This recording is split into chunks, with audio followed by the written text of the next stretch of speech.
11/22/63 is the date Kennedy was assassinated. It is also the title of a Hulu miniseries that just popped up because it was just that bad. I don't know.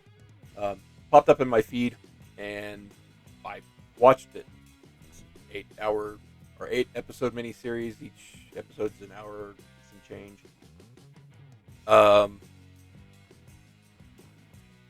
C minus. Maybe even a C plus. It's the whole concept, good initiative, bad judgment. Great idea, bad execution. The whole concept is time traveling, and if we can stop Kennedy from being assassinated, then Vietnam wouldn't have happened. So, it follows all the possible tropes that you could think of with a Stephen King anything, really. It's a novel written in 2009. They adapted it for screen in 2016. Kind of an all-star cast. James Franco, Sarah Gadon, George McKay, Chris Cooper, Daniel Weber. Kevin J. O'Connor plays this weird homeless guy who's trapped in a cycle of time travel or something. Lucy Fry is Marina Oswald. Daniel Weber's Harvey Oswald. Look at the IMDb page. I'm not going to go through all of it. But it wasn't horrible. It's not a series you'd want to get into if you have absolutely no idea of anything that happened in 1960 to 1963. There's a lot of nostalgia, if that's what it's called. A lot of callbacks and references and music. But twice it was mentioned, and I caught on to it twice that I caught up on. It's essentially Stephen King presents The Catcher in the Rye. I don't know if he's ripping off, plagiarizing, or paying homage to, as Hollywood always does. But it was a ripoff. Go watch Thug Notes. His explanation of Catcher in the Rye is fantastic. But it's basically that.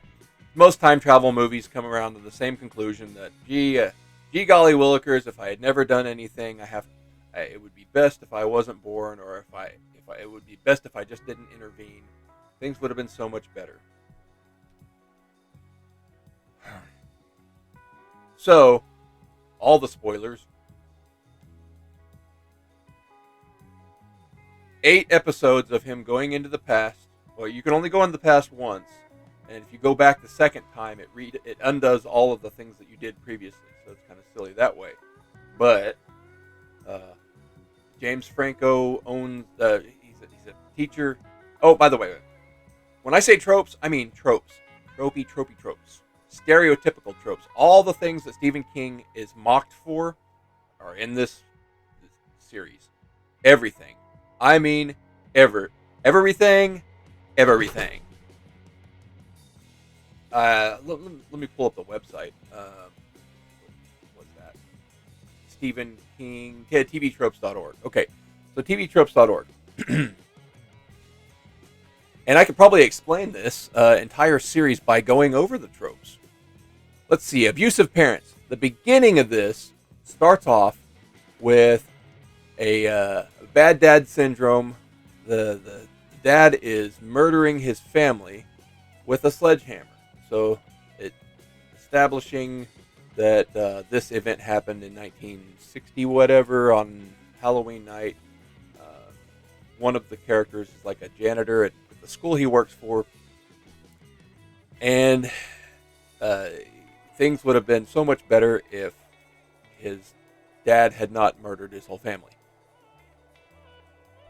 So then that later on, that kind of pays off, where he goes, while he's in the past, he decides he can't Uh, he just can't do it. Can't stop Kennedy from being assassinated. So instead, he decides to uh, save his janitor buddy from a horrible life by taking out the bad dad, and that has butterfly effects later. Nothing was really done. His whole family dies regardless. It's a fixed point in history type of thing. So there's the abusive parents. And James Franco's character was adopted, so we don't, whatever, or that's just what he says. He's the action survivor. Addiction displacement. Cell phones are mentioned because he travels back into the 60s. Adult fear. I don't know if I can do this because I'm stopping the assassination of John Kennedy, which is a fixed point in history. Let's see, alcoholic. Everybody in this show is an alcoholic. Everybody's got an addiction. Everybody smokes. It's 1960. First person narrations. Yes. Anyone can die. Yes. Attack of the Killer, whatever. Time doesn't like to be rewritten, so it like messes with them. It's better than Langoliers. Author appeal. Absolutely. There's a lot of pop music and 1960s references and all that crap. It's a fish out of water stuff. Be careful what you wish for. That happens at the end when... okay, this is the concept of if Kennedy wasn't assassinated, we wouldn't have Vietnam. Got it. Okay.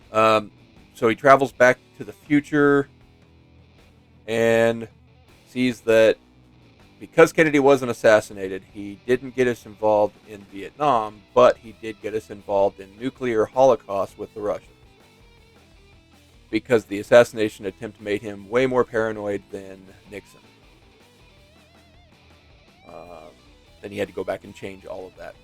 And it felt like they were trying to rush it towards the end. Like they spent all this time setting up the story from the beginning.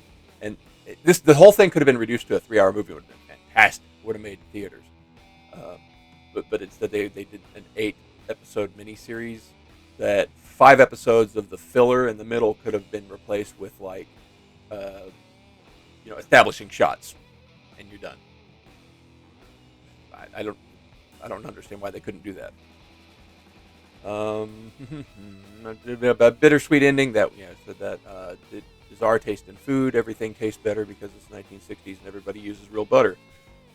Dark comedy, yes. Body horror, yes. Bookworm, he's the bookworm. The main character is the bookworm. Bully brutality. Bully. By the eyes of the blind, the character. There's the homeless guy that follows him somehow. There's a ton of F-bombs, the cluster F-bombs, continuity nod, the cool old guy, that's several times. Let's see. I didn't see his cameo, and maybe I just didn't care. There were a few times when I might have fallen asleep or fast-forwarded it or just not paid attention. It's boring. The middle, 5 episodes are really boring. They set everything up. You get a lot of insight, but wrap it up, G. See, the deal with the devil, that's a thing. Disappeared dad, the bad dad syndrome. The earn your happy ending thing. Emotion eater. Everything's gone horribly right. That happened. At least I don't think there was. Well, okay, there was a scene with spiders. At least it wasn't a giant spider. From bad to worse, big time. That absolutely happens.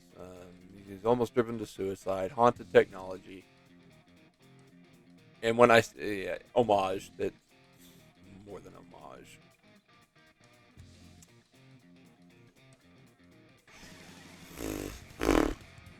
Yeah, I'm going down the list in every single one of these tropes on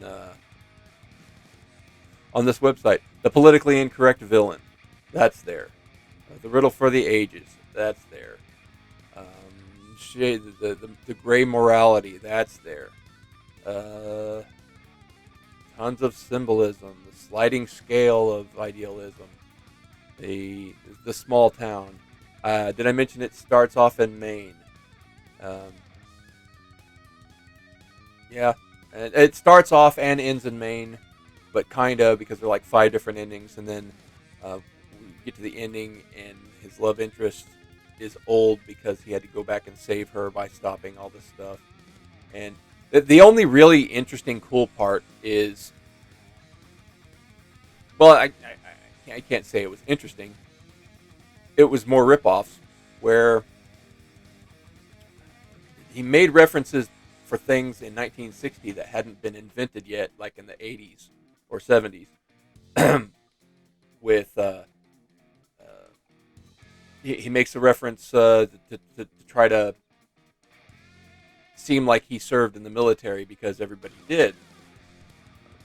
Oh yeah, what unit did you serve in? I was in Korea. Oh, but what unit? MASH 4077. He makes a few references to other things that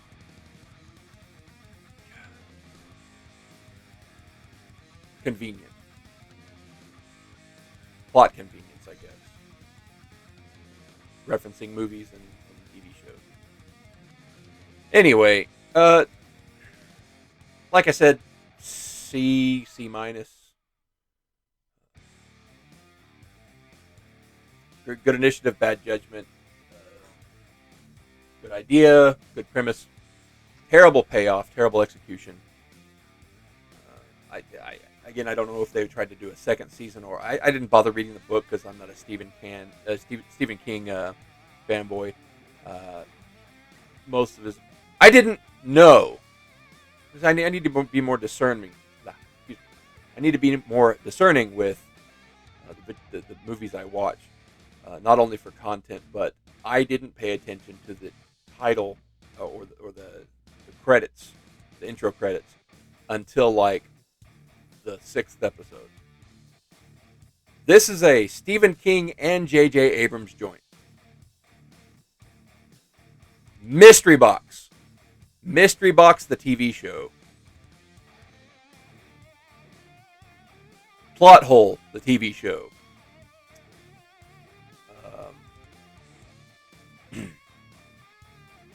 Again, good initiative, bad judgment. Could have been a really good 3-hour movie, but they decided to take way too much time in the middle and then rush the ending really fast. Oh, now the action happens. Now the action happens. And I have to undo everything that just happened. Ergo, nothing was accomplished.